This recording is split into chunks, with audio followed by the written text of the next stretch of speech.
Hi, this is Connie Haxby, licensed clinical social worker, and today I wanted to talk about red flags in relationships. When we get into new relationships and we're dating, it can be really exciting, and especially if there are, feelings that we have for this person that we don't feel very often, sometimes that chemistry can really overtake us, and we end up, ignoring red flags or seeing red flags but making excuses for them. So I just wanted to go over a number of red flags that I've heard of in relationships, that some of them that I've seen myself, some of them that I've heard other people talk about as well. And so I just wanted to make sure that you are aware of some of these red flags that you need to be looking for in your dating life, and make sure that you're not making excuses for them. There are a number that I've written down here, and I've got them on my post-it, so excuse me if I seem to look down a lot while I am creating this video, but I want to make sure that I don't miss anything. The first boundary, or the first red flag that we're going to talk about is rude to others. So this person can be sweet as pie to you. They can seemingly treat you like like you are the best person on earth. But if they are rude to other people, especially, like wait staff and valets and people who are in the service industry, that is a really huge red flag. That shows you that this person is disrespectful to people who, they might see as beneath them, below them. Just being rude to other people in general, I think, is a big red flag. Maybe there's some anger issues going on there, or some insecurities, and that can cause other problems in the relationship later on down the road. So you want to be really aware of how they treat other people, and not just, people that they don't know, but actually family members as well. If they're rude to their parents or their sister, listen to the way that they talk to other people. Listen to the way that they, converse, and they relay information, and the way that they talk about people when they're not around. Those are some big red flags to just kind of be looking for if those things don't mesh with, how they're treating you. Another thing to look for is if they push your boundaries. I recently did a video on boundaries and how to set those boundaries and what to look for and how those get crossed. And so if this person is overstepping your boundaries, if they're constantly, pushing you to do things that you aren't comfortable with, no matter what that is, that's a big red flag. And again, learning to say, no, I'm not comfortable with that. No, I'm not, willing to do that. Just standing your ground. And again, it's really difficult when you're starting to develop feelings for someone and you're in that exciting moment to maybe say yes, especially if you tend to be a people pleaser. So just being aware of holding your own boundaries and not letting that person overstep those boundaries. Someone who wants to get too serious too fast. This is a huge red flag that I see a whole lot. So, I'm not going to say this is across the board, and all of these things, if they exist, just, one of these red flags out of, 10, I'm not going to say necessarily that everybody who wants to get too serious too fast is a red flag, but most of the time it is.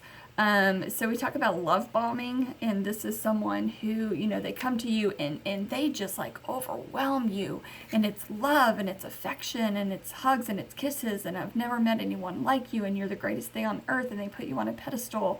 That's called love bombing. And especially if someone is saying this really early on, before they've even really gotten a chance to know you, that is a huge red flag.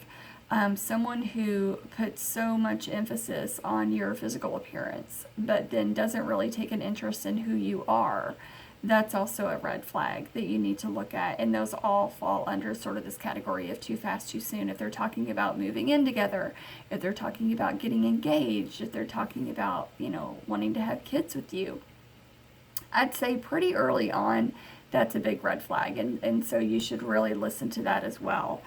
Let's see. Another one is irresponsible. So, just not everybody is forthcoming early on with what their finances are and what their financial obligations are.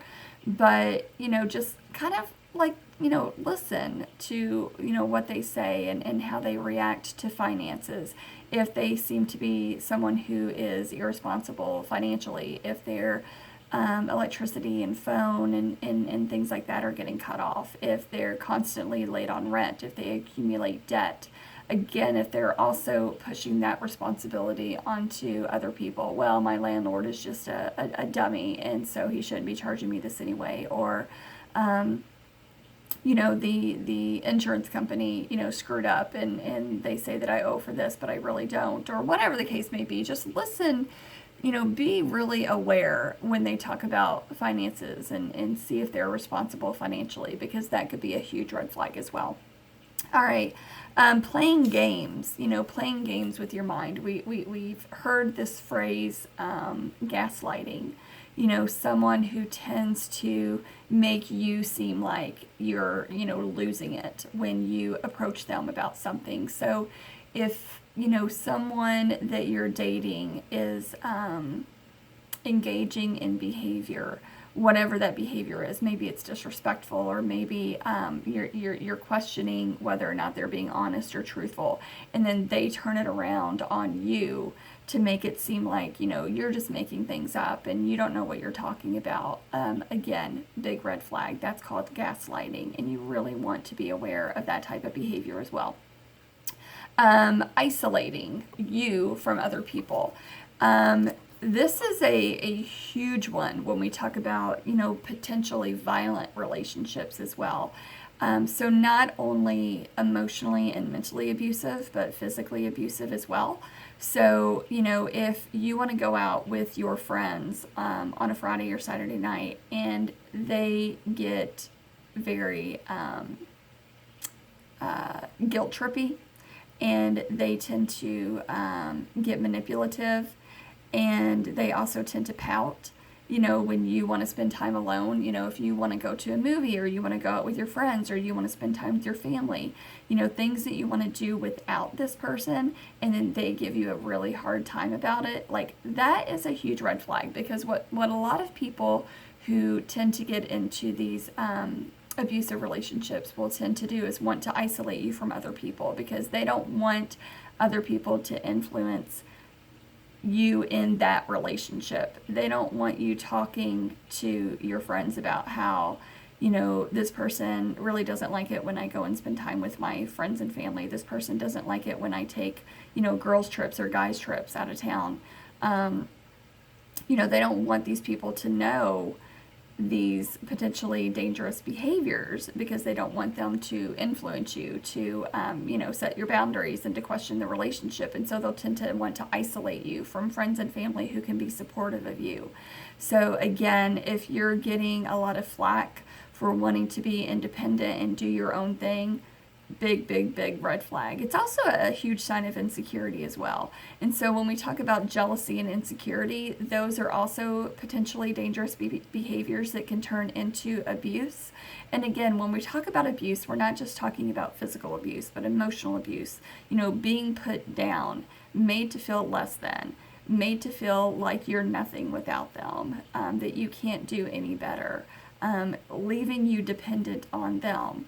Not only socially, because now you've been isolated from your friends, but maybe they give you a hard time about finances. So I'm going to take over the finances. I'm going to pay for everything. You don't have to work. I'm going to take care of you. And then all of a sudden you don't have a job. You don't have any finances. So you don't have a means to leave. That comes later on in the relationship. So I'm probably getting ahead of myself. But again, these are things that these early warning signs can lead to that potentially abusive behavior. And so that's why it's so important to look for these warning signs early, because, nobody goes on a first or second date and tends to give the impression that one day they're going to be an abusive partner. It doesn't work that way. It's definitely a process, and you really have to listen in on, these behaviors as well.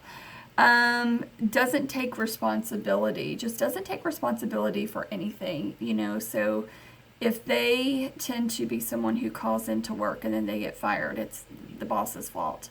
If there's someone who talks about exes in a very negative way, and this ex did me wrong and that ex did me wrong, and there's this pattern of behavior in their old relationships where they're not willing to go, you know what, this happened in this relationship, but I'm not necessarily a completely innocent party either. You know, this was my part in it. Then that's a sign that this person is willing to take responsibility and to look at their part in these failed relationships in the past and go, you know what, I probably could have done better too. So anyone who talks about, you know, crazy exes and, you know, she was a B word and, you know, he was a this or that, you know, maybe one, you know, I would give a one. But if they're talking about, you know, 4 or 5 different relationships that they've been in, and every single person is crazy and every single person did them wrong and they did absolutely nothing, that's something to look at, because the common denominator in those relationships is this person. And so you really need to look at that as well. Another thing, and I don't know if it's necessarily like a red flag for, you know, relationships turning into something abusive, but just listening for consistencies and inconsistencies in what people tell you. You know, I had someone that I was with for a couple of years, and, you know, I'm a runner, and he talked about doing this race, and I said, oh, have you ever done it? And he said, oh, yeah, I've done it. And I don't know, 6 months later, I was going to sign up for this same race. And he goes, yeah, so what is that course like? And I said, I thought you said that you've done this race before. And he was like, no, I didn't. So, you know, that was, to me, I was like, and there's a reason that we're not together anymore. And that's one of them, because you want to listen to the things that people are saying, and you want to take it seriously, and you want to call them on it and go, this isn't quite adding up. So for what it's worth, listen to all of these examples that I gave. Don't make excuses for them, because you're going to end up regretting it later on. Don't ignore them, because they are definitely there for a reason. You know, when people show you who they are, you need to listen.